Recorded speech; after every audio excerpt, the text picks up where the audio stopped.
Hello everyone, this is Jiankai from the University of Melbourne. I will introduce our works about timing and floating point attacks on differential privacy systems.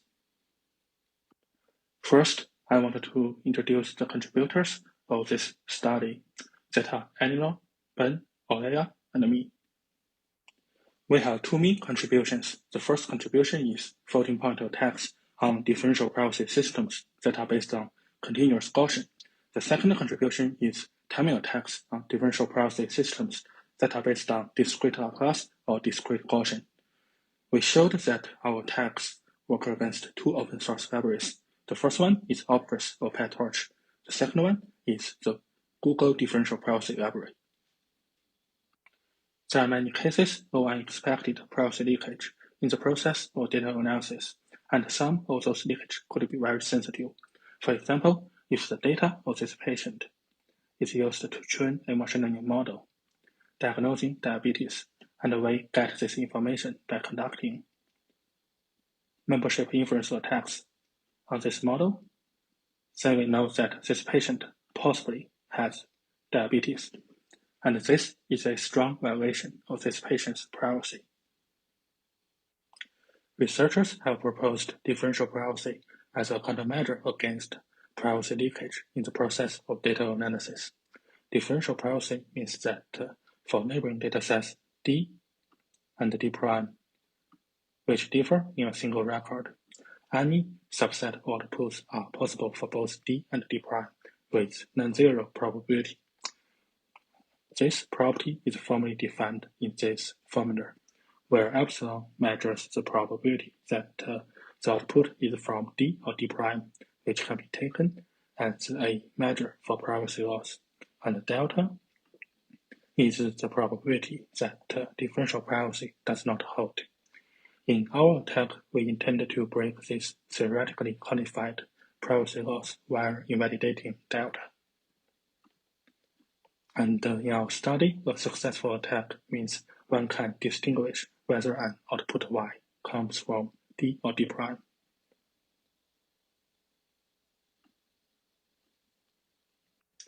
Differential privacy can be obtained through additive noise. This noise can be sampled from a Laplace distribution or a Gaussian distribution. With this noise, the final output is anonymized, and our attacker cannot tell whether this output is from the dataset D or D prime. So the privacy is protected for each individual in the dataset. As a cutting-edge privacy protection system, differential privacy has been deployed by many companies, such as Google and Apple, and has been implemented in many libraries, such as Opcus, PyTorch, and TensorFlow Privacy. Before I introduce our attacks on differential privacy systems, it is important to note that our threat model assumes that the attacker observes the DP-protected output Y, and the attacker knows the neighboring datasets D and D prime, which differ in a single record, and the attacker knows the DP mechanism that is implemented, but does not know the randomness used by it. And the attacker's goal is to determine if D or D prime was used in the computation or Y. However, the implementation of differential privacy often raises concerns not considered in theoretical analysis. For example, the implementation of differential privacy involves floating points, and the representation standard for floating points is the IEEE 754. In this standard, the distribution of floating point numbers is uneven. More floating point numbers are distributed around zero, and less floating point numbers are distributed on those two sides away from zero. This is inconsistent with the real number assumption used in the theory of differential privacy. Because of this uneven distribution of floating points, some floating points are impossible for a certain function. For example, this is a sequence of contiguous floating points in the IEEE standard. With this sequence of floating points, the function 100x misses this floating point number. And since 100x is a monotonic function, this function can never output this floating-point number.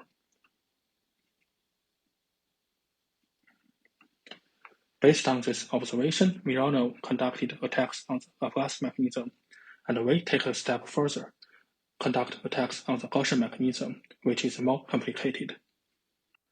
The Gaussian samplers used in differential privacy systems can also be taken as functions, and there are three commonly used Gaussian functions in implementations. The first one is a polar Gaussian function that is used in NumPy. The second one is a Box-Muller Gaussian function that is used in PyTorch. The third one is the Discrete Gaussian function that is used in Go. All those Gaussian functions take one or two random values from the range 0 to 1 and transform them and output one or two samples from the Gaussian distribution. Because they are functions and they all use floating points, so there are values that are impossible for those functions. And this is the vulnerability we exploit in our floating point attacks on differential privacy systems. To exploit this vulnerability of impossible values from Gaussian functions, we designed a function called IsFeasible. When given a Gaussian noise S, this IsFeasible function can tell whether it is possible for a Gaussian function. With this IsFeasible function, given a noisy output Y and noisy outputs Fd and Fd prime, we can have two noises, S and S prime. We put S and S prime to the function IsFeasible, and if the IsFeasible function decides that S is feasible for the Gaussian function, and S prime is impossible for the Gaussian function, then we know definitely that Y actually comes from the dataset D, and this violates the privacy guarantee of differential privacy.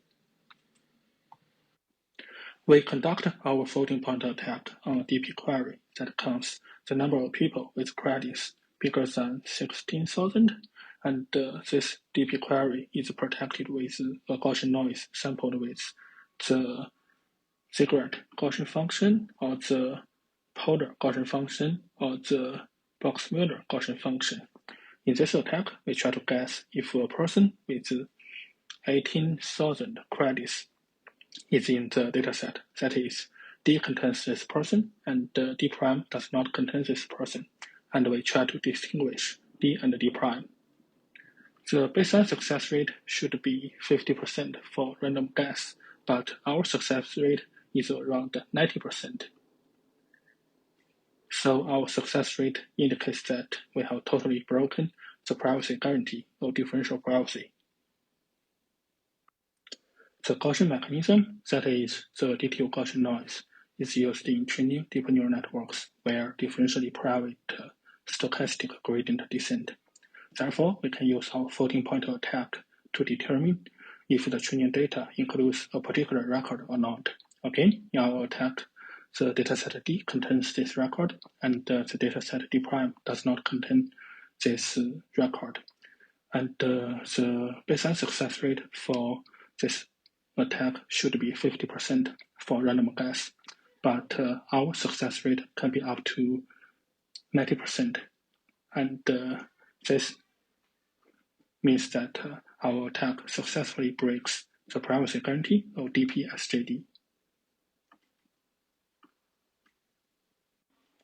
To counteract this floating point vulnerability, researchers have proposed to use discrete distributions in the differential privacy systems, such as discrete Laplace and discrete Gaussian. The implementations of discrete distributions rely on geometrical distribution, which flips a coin until the first success, and then the implementation transforms those n coin flips into a sample of the discrete Laplace distribution or the discrete Gaussian distribution. However, the number of coin flips in the geometric distribution is positively correlated with the sampled noise magnitude, and the number of coin flips is also positively correlated with the algorithm runtime. This leaves a timing set channel for the attacker to guess the noise magnitude based on the algorithm runtime. And this vulnerability gives us a chance to break the privacy guarantee of differential privacy systems based on discrete distributions. We have collected millions of running time data for the discrete sampling algorithms and plot the relationship between noise magnitude and the algorithm runtime, which is in microsecond. We can see a clear positive linear relationship between noise magnitude and the algorithm runtime for both discrete Laplace and the discrete Gaussian. So the timing set channel is very obvious for implementations of discrete distributions. Based on the timing set channel we have observed, we conduct our timing attack on private sum protected with discrete Laplace noise. That is, given a private sum, we try to decide whether it comes from the dataset D or dataset D prime, where D and D prime differ in a single record. For each epsilon, we did 1 million trials to measure the success rate of our attack. The baseline success rate should be 50% for random guess, but our attack success rate can be up to 99% for a relatively large epsilon. This high success rate means that our attack has successfully broken the privacy guarantee of differential privacy systems based on discrete distributions. However, this timing set channel can also be hard to be exploited in some settings. For example, when noises are sampled in batch, it is very hard to measure the time it takes to sample a single noise, so it is very hard to guess the magnitude of those noises. In the final part of our study, we try to propose mitigations against our floating-point attacks and timing attacks. For the floating-point attack, we can make it very hard to run the IsFeasible function by blocking the way for reverse engineering. For example, both the polar Gaussian function and the Box-Muller Gaussian function generate 2 Gaussian samples for each run. And we can drop the second value from the Gaussian functions and make the reverse engineering very hard because a part of the information necessary for reverse engineering is lost. Similarly, we can aggregate several Gaussian samples into one Gaussian sample. This will also make reverse engineering very hard. This is how the floating-point attack is mitigated in an independent and parallel work, and how the attack is mitigated in the Obverse library now. We also advise using discrete distributions in differential privacy systems to avoid floating-point attacks when timing set channels in discrete distribution implementations can be handled properly. For example, we can use discrete Gaussian in the training of machine learning models, which is discussed in this paper. And the performance of models trained with discrete Gaussian can match the performance of models trained with continuous Gaussian.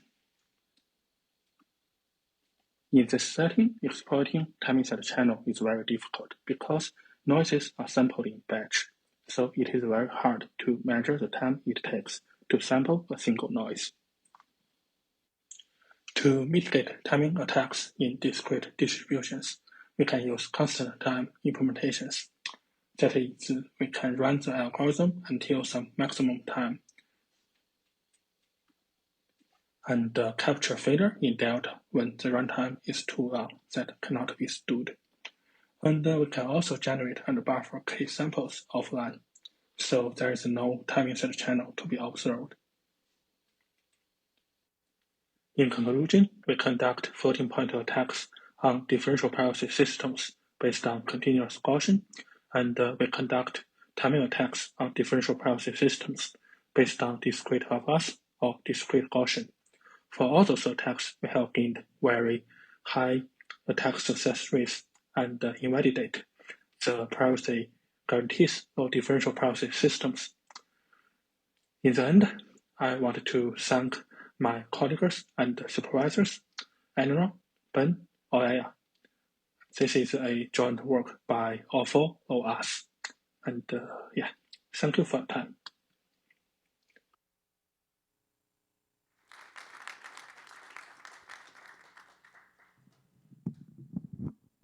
All right, so Jiankai is joining us for a Zoom session where we can ask him any questions that you may have. So as usual, please step up to the center and ask your question. Your work does not discuss DP Sniper, which also covers floating point attacks. And I know we've discussed a bit privately, but I'm wondering, like, how do you see the main difference as best as you know currently? For now, first, can you hear me? Yes, we can hear you. Yes. Thank you. It would be very interesting to compare the two works in our future work, and yeah, we are very happy to take it offline and discuss further. Yeah. Okay. Thanks.